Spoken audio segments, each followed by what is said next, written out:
Shalom, selamat malam Bapak Ibu yang dikasih Tuhan. Selamat berjumpa kembali dalam program My Way, satu program renungan singkat yang akan memberkati kita sebelum kita beristirahat tidur malam hari ini.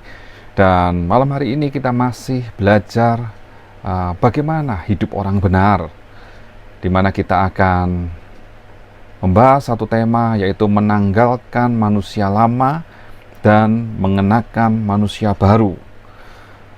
Mungkin kita bertanya, manusia lama itu yang seperti apa? Firman Tuhan berkata, manusia lama adalah hidup yang menuruti keinginan mata, keinginan daging, dan keangkuhan hidup.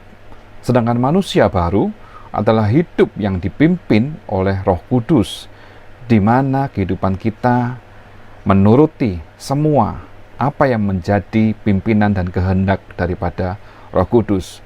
Kita akan baca dulu ayat firman Tuhan di dalam Efesus 4 ayat 22 sampai 24. Firman Tuhan berbunyi demikian,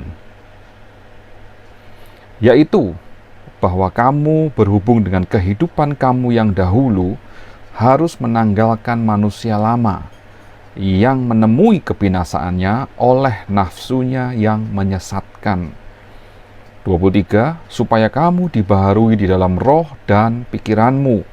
24. Dan mengenakan manusia baru yang telah diciptakan menurut kehendak Allah di dalam kebenaran dan kekudusan yang sesungguhnya.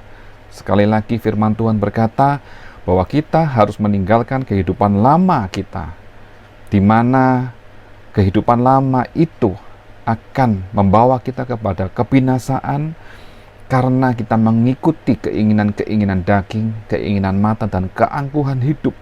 Yang dikatakan dalam firman Tuhan, semua itu menyesatkan, artinya membawa kita masuk ke dalam neraka. Tetapi hendaklah kita diperbaharui di dalam roh dan pikiran kita, yaitu mengenakan manusia baru menurut kehendak Allah di dalam kebenaran dan kekudusan yang sesungguhnya.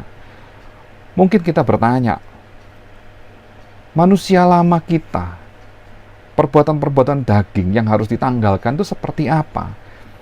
Firman Tuhan jelas mengatakan di dalam Galatia 5 ayat 19-21. Saya bacakan.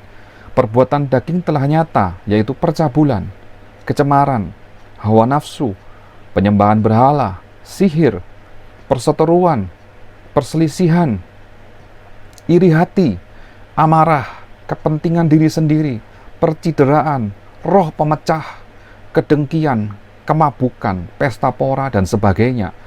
Terhadap semuanya itu, kuperingatkan kamu, seperti yang telah kubuat dahulu, bahwa barang siapa melakukan hal-hal yang demikian, ia tidak akan mendapat bagian dalam kerajaan Allah. Itulah perbuatan daging yang harus kita tanggalkan. Jadi kita tahu, perbuatan-perbuatan daging seperti itu, jangan sampai ada lagi di dalam setiap perkataan, sikap, tingkah laku, bahkan perbuatan kita. Dan mengapa kita harus diperbaharui di dalam roh dan pikiran kita? Karena kita tidak bisa menanggalkan manusia lama kita tanpa kekuatan dari Roh Kudus. Tanpa kita dilahirkan kembali di dalam air dan roh, maka sulit bagi manusia jasmani ini untuk menanggalkan segala perbuatan-perbuatan kecemaran tersebut. Seperti yang tertulis dalam kisah Nikodemus, di mana di dalam Yohanes 3 ayat 5-6, jawab Yesus, "Aku berkata kepadamu, sesungguhnya jika seorang tidak dilahirkan dari air dan roh, ia tidak dapat masuk ke dalam kerajaan Allah. Apa yang dilahirkan dari daging adalah daging, dan apa yang dilahirkan dari roh adalah roh."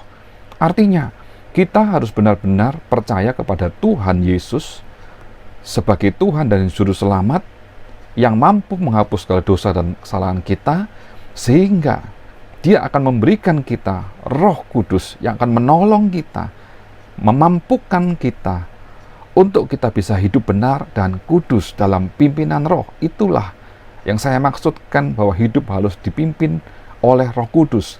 Karena Roh Kudus itu yang sanggup untuk menguasai hati dan pikiran kita, untuk melakukan kehendak Allah.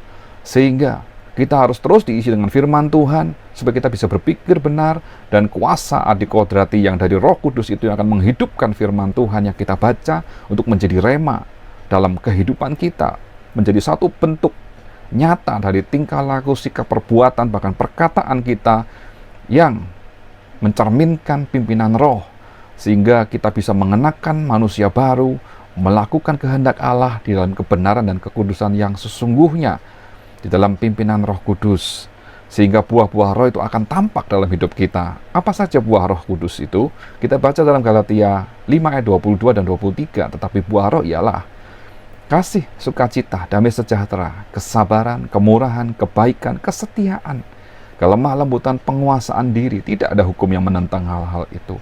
Jadi, saya bisa simpulkan di dalam Galatia 5, 24 dan 25, kita baca ayat ini, barang siapa menjadi milik Kristus Yesus, ia telah menyalibkan daging dengan segala hawa nafsu dan keinginannya.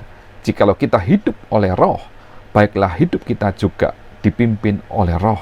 Percayalah Bapak Ibu yang dikasih Tuhan, saat kita menjadi milik Kristus, maka segala perilaku manusia lama kita harus tanggalkan. Roh Kudus akan memampukan kita. Roh Kudus akan memimpin kita.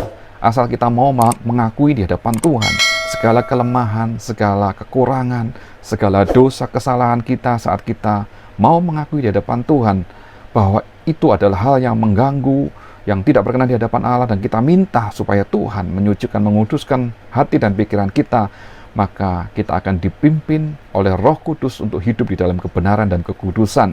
Sehingga saat kita belajar malam hari ini, supaya kita menanggalkan manusia lama dan mengenakan manusia baru, itu akan terjadi dalam kehidupan kita, karena Roh Kudus yang menguasai dan membuat segala sesuatu terjadi dalam hidup kita. Kita akan menjadi berkat dimanapun kita berada. Puji Tuhan, malam hari ini itulah berkat Tuhan buat kita semua. Selamat malam, selamat istirahat, selamat tidur dalam damai sejahtera Tuhan. Tuhan Yesus memberkati kita semua. Amin.